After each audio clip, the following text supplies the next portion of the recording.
I think I've spent at least 10 years of my life, that's 10 calendar years, not 10 seasons, 10 years of my life, over 3,500 days in that building, starting in like 1973 for practices, for games. I guess I can say I was there for the first game in the building, and I remember the building was not totally fixed. Some of the seats were not completely bolted to the floor, and I know they made an announcement to say, just be careful. You know, they didn't want any accidents in the building. They actually made a PA announcement about that. And the dressing room for the Oilers was not completely fixed. Some of the skates had to be sharpened by the father of Ken Brown, who was one of the goaltenders on the team at the time, with Jock Plant and Chris Worthy, because they were afraid they were going to blow several fuses. They didn't have enough electricity to sharpen the skates. So Ken's dad was a plumber, brought his truck into the building and had a generator and set it up, and they sharpened all the skates and the team played.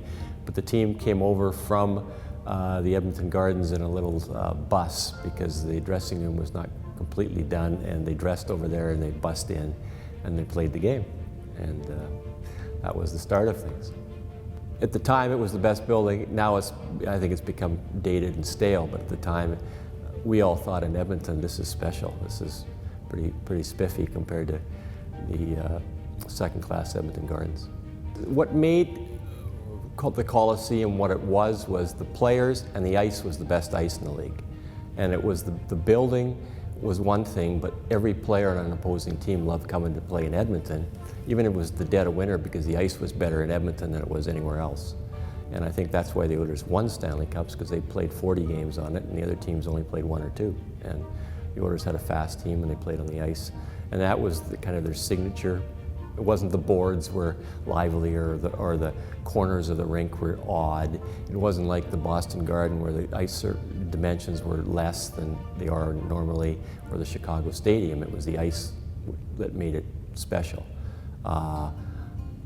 Then when Gretzky left, it was the Gretzky statue kind of made it a little unique. I think Coliseum, Rexall Place was a hockey barn, a bigger hockey barn than Edmonton Gardens, but they don't make those sort of buildings anymore. It's just basically for hockey, and that's kind of sad. I mean, the newer buildings, the seats aren't, in a lot of the places, they're not right on top of the players like they are in the older rinks. The seats are very sloping, you're a long way from the ice, and the press boxes are way up in the rafters, so you're a long way from the ice.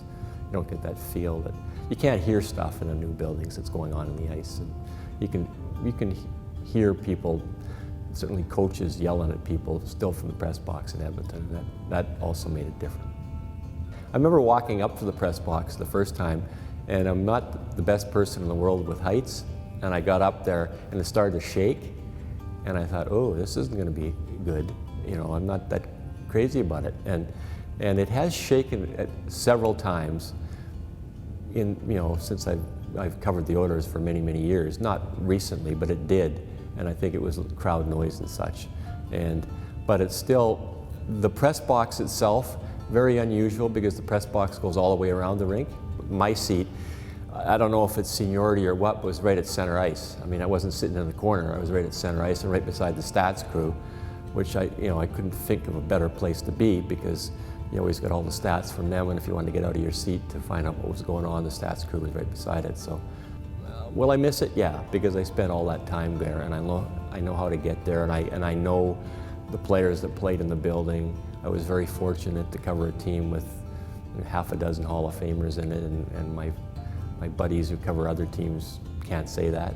And I'll miss playoff games. I mean, the building came alive in the playoffs, and the building's been very quiet now for 10 straight years, and it would have been nice if the Oilers at least went out making the playoffs in their last year, so that the fans got a chance to cheer as loudly as they did in 2006 when they somehow got to the Stanley Cup final. But they're kind of going out with a whimper as a team, and the building's going out with a whimper as well.